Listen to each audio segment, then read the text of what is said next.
CSBS 미운 우리 새끼 SBS 미운 우리 새끼의 꼼수는 더 이상 시청자들에게 통하지 않는다. 가볍게 넘어갈 수 있는 사안도 미우새에서 보이면 프로그램 이미지에 직접적인 타격이 있을 만큼 논란이 커진다. 잘 나가던 프로그램이었지만 스스로 이런 상황을 자초했다는 지적에 반박하기 어렵다.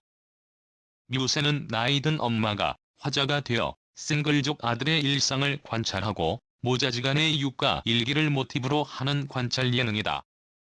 철부지 같은 자식과 늘 자식 걱정인 모자지간의 육가 일기를 간접적으로 어필하면서 유쾌하고 따뜻한 웃음과 뭉클한 감동을 안기는 인기 프로그램으로 급부상했다. 당초 기획 의도는 상실됐고 다른 관찰 예능과 마찬가지로 그저 연예인들의 일상을 보여주는 프로그램으로 전락했다. 하지만 미우새가 길을 잃은 지효래다. 출연자나 게스트의 작품을 홍보하는 건 기본이고 간접 광고주 상품의 모델인 출연자가 해당 상품을 섭취하는 모습이 시청자들의 눈살을 찌푸리게 했다. 더해 제작진은 해당 상품의 광고 카피로 사용된 문구를 자막으로까지 고지하는 황당한 상황까지 연출했다. 미우새는 2016년 7월 파일럿 편성 이후 같은 해 8월 정규 편성돼 매주 금요일 밤 방송됐다. 분리 편성도 프로그램의 진정성을 희석시켰다. 초반 기세를 이어가지 못하자 제작진은 2017년 4월 프로그램을 매주 일요일 밤 시간대로 옮겨가면서 동시에 1부와 2부로 분리 편성을 시도했다.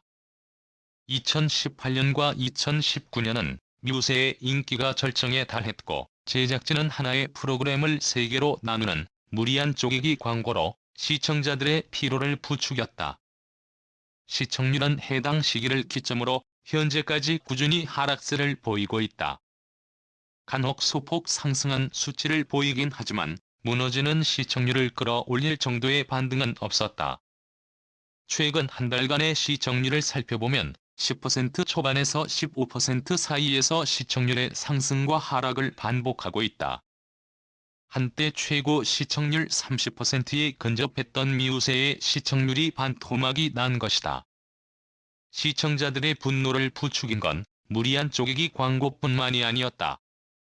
지난해 인기 출연자였던 김건모가 성폭행 논란에 휩싸였고 그 시기 미우새는 김건모의 프로포즈 장면을 방송 최초로 공개했다. 평소라면 축복을 받았어야 할 장면이지만 김건모가 성폭행 의혹을 받고 있는 당사자인 상황에서 방송을 강행한 것은 적절한 조치로 받아들이기엔 무리가 있다. 해당 방송은 1부 13.8%, 2부 15.1%, 3부 14.8%를 기록했는데 이는 전주 시청률 1부 16.2%, 2부 17.8%, 3부 19.1%에 비해 크게 하락한 수치다. 물론 같은 시간대로 편성을 KBS2 예능 슈퍼맨이 돌아왔다의 여파도 있었지만 분노한 시청자들의 외면이 반영된 결과로 분석된다. 꾸준히 시청률 하락세를 보이는 미우새는 점점 무리수를 두면서까지 시청률 반등을 꾀하는 듯 보인다. 최근 논란이 된 홍진영 언니 홍선영의 웨딩드레스 논란이 대표적인 사례다. 지난 22일 방송 말미 공개된 예고편에서 홍선영은 웨딩드레스를 입고 있었고 함께 있던 홍진영의 반응.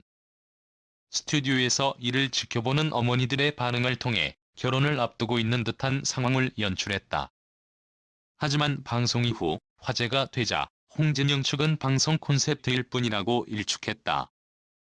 다른 프로그램들 역시 예고편은 최대한 시청자들의 궁금증을 유발할 수 있는 소재를 내세운다. 하지만 미우새의 경우 단순히 호기심 유발을 넘어 무리한 편집으로 시청자들의 오해를 사게 된 격이다. 해프닝으로 넘어갈 수도 있던 예고편 편집이 시청자들의 날선 질타를 받게 된 것은 그간 여론을 반영하지 않고 시청률 사수에만 눈이 멀어있던 미우새의 태도가 불러온 결과인 셈이다.